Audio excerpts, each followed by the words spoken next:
1979 में 1979 में जो इस्लामिक क्रांति ईरान में हुई थी, उसने उस जमाने में दुनिया के नक्शे को बदलने में और दुनिया को प्रभावित करने में बहुत महत्वपूर्ण भूमिका निभाई थी। बड़े बड़े बुद्धिजीवी उससे बड़े प्रभावित हुए थे, उन्होंने समझने की कोशिश की थी क्रांति है क्या। Michel Foucault, French, the great French philosopher, वो वहां पेरिस से चलकर आए और ईरान में आकर रहे, उन्होंने उस क्रांति को डिकोड करने की कोशिश की। आज कई संकटों से गुजरने के बाद आज वो उस मुकाम पर पहुंच चुकी है 47 साल बाद, जब ऐसा लगता है कि शायद ये क्रांति हो सकता है। इसका एक अंदेशा, एक संभावना है कि वो अपनी जिंदगी की शायद आखिरी लड़ाई लड़ रही हो, सही या गलत जो भी हो, उसकी तो हम लोग चर्चा करेंगे ही।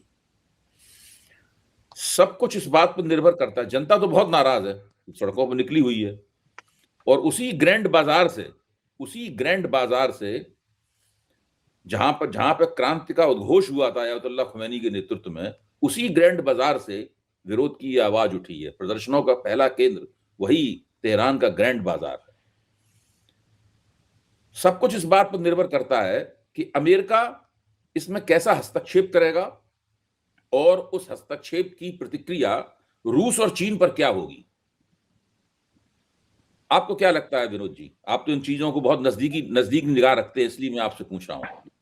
अभय जी, बात यह है कि आप कहते हैं कि ईरान के भीतर उथल पुथल है, लोगों में ऐसी बेबसी है, लोग ऐसे क्षुब्ध हैं, ऐसे नाराज हैं कि उठ खड़े हुए हैं। किस कारण से उठ खड़े हुए हैं? वहां की जो रिजीम है, वहां पर जो थियोक्रेसी है, उसके कारण से उठ के खड़े हुए हैं क्या? उनका जो रोजमर्रा का जीवन अस्त व्यस्त है, वो किन कारणों से है? अमेरिकन सैंक्शंस के कारण से है। आप ईरान को छोड़ दीजिए अकेला, ईरान को अपनी डिप्लोमेसी, अपनी राजनीति करने दीजिए दुनिया में, इस वादे पर भी करने दीजिए कि वो आतंक नहीं फैलाएगा, और आप देखेंगे कि किस तरह से उसकी इकोनॉमी तन के खड़ी हो जाएगी। उसका तेल बिकने दीजिए। आप उसका तेल बिकने नहीं दे रहे, उस पर सैंक्शन लगा रखी हैं। अमेरिका ने क्या क्या नहीं किया पोस्ट रेवोल्यूशनरी ईरान को नीचा दिखाने के लिए। मैं कोई रेवोल्यूशन के पक्ष में या विरोध में बात नहीं कर रहा हूं, मैं अमेरिकन पॉलिसी की बात कर रहा हूं। अमेरिका में अब बड़ी बड़ी फिल्में बनी हैं, सीरियाना उनमें से एक है, जॉर्ज क्लूनी की फिल्म है, आइकॉनिक फिल्म है, देखने लायक फिल्म है। ना सिर्फ वो एंटरटेन करती है पर एजुकेट भी करती है कि ऑयल का पॉलिटिक्स किस तरह से ऑपरेट करता है। देखिए, बात है कि कुछ विशेषज्ञों का यह मानना है कि अमेरिका जो है वो देखने में तो तेहरान से लड़ रहा है, ईरान से लड़ रहा है या वेनेजुएला से लड़ रहा है, लेकिन जो उसकी अप्रत्यक्ष लड़ाई है वो चीन से है। चीन के जो ऑयल सप्लाईज हैं उनको रोक देना चाहता है, खत्म कर देना चाहता है। ईरान से तेल लेता है, टम के थोक के लेता है चीन, किसी के डर के बिना लेता है। हमने तो डर से रोक दिया तेल लेना उससे।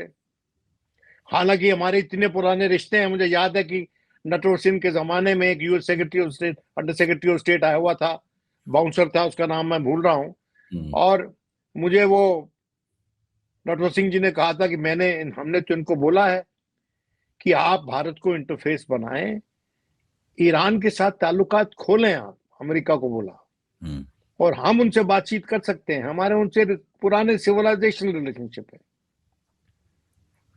लेकिन आई थिंक उसका नाम रिचर्ड आर्मिटेज था। आर्मिटेज, यस, मुझे भी याद आ गया, रिचर्ड आर्मिटेज, बाउंसर। तो ये मुझे नटवर सिंह जी ने बताया था। लेकिन परस्पर जो 1970 से 79 से लेकर आज तक जो अमेरिकन पॉलिसीज हैं वेस्ट एशिया में जनरली और ईरान के प्रति पर्टिकुलरली, वो जो हैं वो डिस्ट्रक्टिव रही हैं, वो फेलियर रही हैं। और ये शुरुआत हुई थी, आप जानते हैं कि ऑपरेशन ईगल क्लॉ आपको याद है जो फेल कर गया था, वो जो हॉस्टेज रिलीज करने के लिए ऑपरेशन लॉन्च किया था प्रेसिडेंट कार्टर के टाइम पे, अगर आपको याद हो तो। जी जी।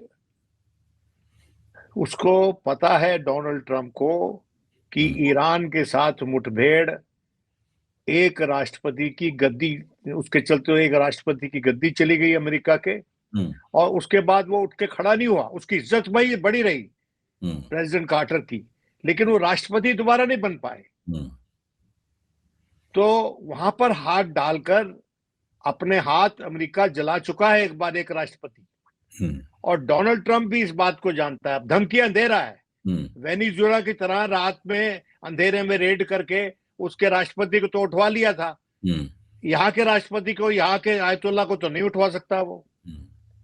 और दूसरी बात यह है कि चीन ने बोला है, ईरान को बोला है कि आपको जो जो हथियार चाहिए हम आपको हथियार देंगे, आप अपनी सुरक्षा करें खड़े होकर।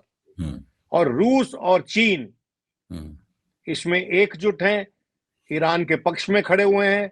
और अगर रूस और चीन एकजुट हो गए तो पाकिस्तान भी एकजुट हो जाएगा। तो 3 न्यूक्लियर पावर्स तेहरान के पक्ष में उसके साथ खड़ी हुई नजर आएंगी। इसलिए जो कुछ भी पुतिन को करना, जो कुछ भी डोनाल्ड ट्रंप को करना है, बहुत सोच समझ के करना है। और अगर उसकी कोई भी चाल गलत हो गई और वो लापरवाही में या हठधर्मी में उसी राह पे अग्रसर रहा, तो इस दुनिया को वो विश्व युद्ध की कगार पे धकेल देगा। इसलिए जो मामला आज के दिन ईरान के प्रति यूएस के रवैये का है, और जो वहां पर बोल रहा है कि आप लड़ते रहो, help is on the way, जो डोनाल्ड ट्रंप बोल रहा है, he is a mad cap. ये आदमी उतना ही पागल है। मैं कंपैरिजन करना नहीं चाहता था, लेकिन ये कंपैरिजन लाजमी है। ये उतना ही पागल है जितना हिटलर पागल हो गया था। मैं आपको एक बात बता दूं कि इन्होंने इराक और ईरान की लड़ाई में दोनों तरफ वेपन सप्लाई की अमेरिका ने, और 60s के बाद जो उनके साथ डिप्लोमेटिक रिलेशनशिप तोड़ लिए थे इराक के साथ, वो खोल दिए उन्होंने इराक ईरान की लड़ाई की दौरान। और उसके चलते ड्यूल यूज टेक्नोलॉजी भी इन्होंने सप्लाई की, जिसके चलते एलिजेडली इराक ने वेपन ऑफ मास डिस्ट्रक्शन हासिल की, WMDs, जिनका बहाना बनाकर इन्होंने इस तरह की चढ़ाई इराक पे की। It was an effort to destroy an entire civilisation. हम लोगों ने अपनी आंखों से देखा है। तो ये जो जिसकी हम बात कर रहे हैं आज के दिन, ट्रंप वाला अमेरिका, ये सैटर्न है असले में। आज के दिन प्रेजेंट डे सैटर्न यही है। और बड़े सोच समझ के हमको भी कदम उठाने पड़ेंगे। भारत सरकार चुप है, सही से चुप है एक तरीके से। हालांकि कल परसों बात हुई है जयशंकर की उनके फॉरेन मिनिस्टर के साथ, अच्छी बात है। हमको रास्ते में रहना चाहिए ईरान के साथ। ईरान ने और इराक ने कश्मीर के मुद्दे पे कभी हमको लेट डाउन नहीं किया था। जब उनकी चॉइस पाकिस्तान और इंडिया के बीच थी, खासकर सद्दाम हुसैन ने तो कभी नहीं किया। भारत का साथ दिया, हमेशा भारत का साथ दिया। ये बात अलग है कि वो डेमोक्रेटिक रूलर्स नहीं थे, there was a streak of dictatorship. लेकिन हर खित्ते के अपने अपने चैलेंजेस होते हैं, और हर कोई अपने आप को, अपनी सत्ता को बनाए रखने के लिए उन चैलेंजेस के अनुसार अपने आप को वेपनाइज करता है। उसमें कई बार डेमोक्रेसी आहत होती है, डेमोक्रेसी खत्म हो जाती है, लेकिन उसको अलग करते हैं। कोई डेमोक्रेसी पे डिबेट नहीं है, ये डिबेट डिप्लोमेसी पे है, ये डिबेट ग्लोबल पॉलिटिक्स पे है। और जिस तरह का रवैया राष्ट्रपति डोनाल्ड ट्रंप का रहा है, आज के दिन है, वो अपने आप को दुनिया में सबसे बड़ा बुली समझता है। लेकिन उसको पता नहीं है कि उतने ही प्रखर योद्धा, गुंडे मान लीजिए, चीन को अगर एक तरह से गुंडा भी मान सकते हैं, चीन के लिए, ताइवान के लिए तो चीन गुंडा ही है। लेकिन मैं ये कह रहा हूं कि वो घुन्ना गुंडा है, चुप रहने वाला है। और केसरी बगैर छाती नहीं पीटता, छत पे खड़े हो गए। हाँ, और he still waters run deep, वो गहरा पानी है। और डोनाल्ड ट्रंप को जरा उससे बचना चाहिए। और डोनाल्ड ट्रंप का जिस तरह का मजाक उड़ रहा है आज के दिन, अरे भैया ये कैसा आदमी है? एक basic principle of warfare is to keep one enemy at a time. इस आदमी ने तो अनेकों अपने दुश्मन बनाए हुए हैं, देश के भीतर और देश के बाहर। पूरा यूरोप जो है आज के दिन इसके हाथों सताया हुआ है। यूरोप में कितने लोग आस्था से इसके साथ खड़े हैं, आप मुझे बता दीजिए। उनका आज बस चले तो इसके जनाजे में शामिल होने की दुआ करें। ये हालत है। ठीक बात। तो मैं क्या बोलूं आपको।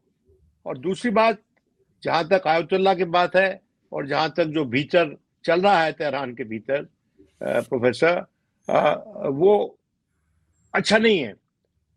लेकिन वो जो वहां लड़ रहे हैं वो पेट की भूख के कारण लड़ रहे हैं, और अमेरिका उनकी भूख का कारण है। जो सैंक्शंस लगा रखी है उनके मुल्क पर, उसकी भूख का कारण है। और अगर इंटरवीन कर लिया अमेरिका ने, तो उससे बड़ा उपहार वो दे नहीं सकते आयतुल्लाह खुमैनी को, और वहां की जो रेवोल्यूशनरी थियोक्रेटिक रजीम है उसको नहीं दे सकते उससे बड़ा उपहार। वो सारा मुल्क एक होकर खड़ा हो जाएगा। ऐसी सिविलाइजेशनल हिस्ट्री वाली कंट्रीज जो हैं, जब कोई बाहर से इन्वेजन होता है एकजुट हो जाती हैं, अंदर के इख्तिलाफ खत्म कर देती हैं और एक मुट्ठी बनकर उभरती हैं। और पता नहीं पुतिन को कोई ये समझा रहा है कि नहीं समझा रहा, या उसकी समझ में आ रहा है कि नहीं आ रहा, लेकिन पुतिन स्वयं एक तरह से प्रॉक्सी है। सबसे बड़ा इसमें जो विलन है वो वो इजराइल है, वो नेतान्याहू है। Netanyahu is the biggest villain of history, जो अपनी गद्दी के लिए और अपने हॉलोकॉस्ट वाले जो हमारे यहूदी भाई हैं, उनकी जो हिटलर ने जो उनके प्रति बेदर्दी से जो उनके साथ रवैया अपनाया था, वो सही है। उस हिस्टोरिकल फैक्ट में हम यहूदियों के साथ हैं, हम इजरायलीज के साथ हैं, और हम संवेदना रखते हैं उनके प्रति। लेकिन जो उन्होंने खुद भुगता है, how can they tolerate there leader, present day leader, to be inflicting the same horrors on the other people, innocent people of other countries. ठीक कह रहे हैं ये तो बदकिस्मती की बात है। ठीक कह रहे हैं, मैं आपके विश्लेषण से बिल्कुल सहमत हूं।